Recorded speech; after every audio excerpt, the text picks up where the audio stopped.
അപ്പോൾ മാഷാ അല്ലാഹ് ഇത് നല്ലൊരു അറിവായിരിക്കും. നല്ലൊരു അറിവായത് കൊണ്ട് തന്നെ ഫുള്ളായിട്ട് നിങ്ങൾ കേൾക്കണം. സലാം വീട്ടുമ്പോൾ നമ്മുടെ നോട്ടം എങ്ങോട്ടാണ് വേണ്ടത്? ഷോൾഡറിലേക്കാണോ അതോ സൈഡിലേക്ക് നേരെ നോക്കുകയാണോ വേണ്ടത് എന്നാണ്.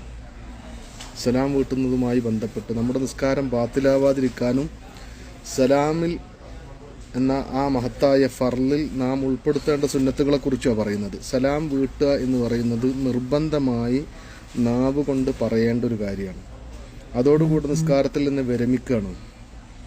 അപ്പോൾ അസ്സലാമു അലൈക്കും എന്ന് പറയലാണ് നിർബന്ധം. അത് പറയുമ്പോൾ ഒരിക്കലും നമ്മുടെ മുഖം ഖിബിലയിൽ നിന്ന് തെറ്റരുത്.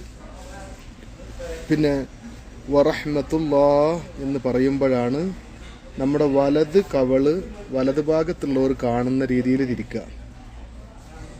അപ്പോൾ നമ്മൾ ഒന്നാം സലാം വീട്ടുമ്പോൾ വലത് ഭാഗത്തുള്ള മുഅ്മിനീങ്ങൾ, മലായിക്കത്തുകൾ അവർക്കാണ് സലാം പറയുന്നത് എന്ന ലക്ഷ്യത്തോടെ സലാം പറയുക.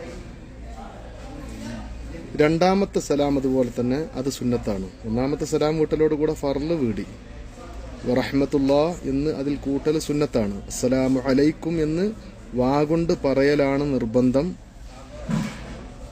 അതിനുശേഷം എന്ത് ചെയ്യണം? മുഖം തിരിക്കണം വലത് ഭാഗത്തേക്ക്. അപ്പോൾ സലാം വീട്ടിക്കൊണ്ട് തിരിക്കരുത്. അസ്സലാമു അലൈക്കും അത് ഹറാമാണ്. കാരണം നിസ്കാരത്തിൽ തിരിഞ്ഞു നോക്കൽ ഹറാമാണ്. അസ്സലാമു അലൈക്കും എന്ന് പറഞ്ഞ് കഴിഞ്ഞതിന് ശേഷമാണ് വലത് ഭാഗത്തേക്ക് മുഖം തിരിക്കേണ്ടത്. വറഹ്മത്തുള്ളാഹ് എന്ന സുന്നത്ത് പറയാൻ വേണ്ടി. പിന്നെ രണ്ടാമത്തെ സലാം വീട്ടൽ അസ്സലാമു അലൈക്കും വറഹ്മത്തുള്ളാഹ് എന്ന് അടുത്ത ഭാഗത്തേക്ക് വീട്ടലും സുന്നത്താണ്. അപ്പോഴും നമ്മൾ അസ്സലാമു അലൈക്കും എന്ന് പറയുമ്പോൾ നേരെ ഖിബ്ലക്ക് മുഖം, വറഹ്മത്തുള്ളാഹ് എന്ന് പറയുമ്പോൾ ഇടത് ഭാഗത്തുള്ള ആളുകൾക്ക് നമ്മുടെ കവള് കാണുന്ന അത്ര തിരിഞ്ഞാൽ മതി. ഒരുപാട് ഇങ്ങനെ തിരിഞ്ഞു നോക്കണ്ട. ചില ആൾക്കാർ സലാമിന് ഇതൊന്നല്ല അതിൻ്റെ യഥാർത്ഥ രൂപം അസ്സലാമു അലൈക്കും വറഹ്മത്തുള്ളാഹ്. അലൈക്കും എന്ന് പറയുമ്പോൾ അതുവരെ ഖിബ്ലയിൽ വേണം നമ്മുടെ മുഖം. രണ്ടാമത്തെ സലാം കിട്ടുമ്പോൾ അസ്സലാമു അലൈക്കും വറഹ്മത്തുള്ളാഹ്. ഇനി ഇമാമിന്റെ കൂടെ നിസ്കരിക്കുന്ന ഒരാൾ എപ്പോഴാണ് സലാം കിട്ടേണ്ടത്? ഇമാമിന്റെ 2 സലാമും കഴിഞ്ഞതിന് ശേഷമാണ് മഅ്മൂമ് സലാം തുടങ്ങേണ്ടത്. അപ്പൊ സലാം എന്ന് പറയുന്നത് നിസ്കാരത്തിൽ നിന്ന് നമ്മൾ വിരമിക്കുന്ന ഒരു മഹത്തായ റുക്നാണ്, ഫർളാണ്. ആ ഫർള് നാവ് കൊണ്ട് ഉച്ചരിക്കൽ നിർബന്ധമാണ്. നിർബന്ധമായത് എത്രയേ ഉള്ളൂ? അസ്സലാമു അലൈക്കും എന്നേ ഉള്ളൂ. വറഹ്മത്തുള്ളാഹ് എന്ന് കൂട്ടുന്നത് എന്താണ്? സുന്നത്താണ്. അപ്പോൾ രണ്ടും കൂടി ആവുമ്പോൾ ഫർളും കിട്ടി, സുന്നത്തും കിട്ടി.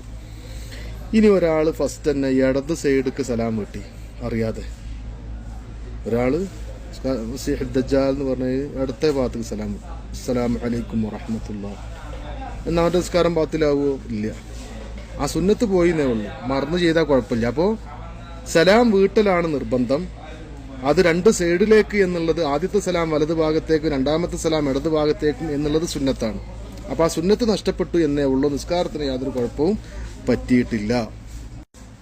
സലാം വീട്ടുമ്പോൾ നമ്മുടെ ഭാഗത്ത് ആളുകൾ ഇരിക്കും, നിസ്കരിക്കാതെ ആളുകൾ ഇരിക്കുന്നുണ്ടെങ്കിൽ, ഇപ്പം നമ്മൾ റൂമിലൊക്കെ നിസ്കരിക്കുമ്പോൾ നമ്മൾ സലാം കേൾക്കുമ്പോൾ അവർക്ക് ആ സലാം മടക്കൽ നിർബന്ധമില്ല, പക്ഷേ സുന്നത്തുണ്ട്.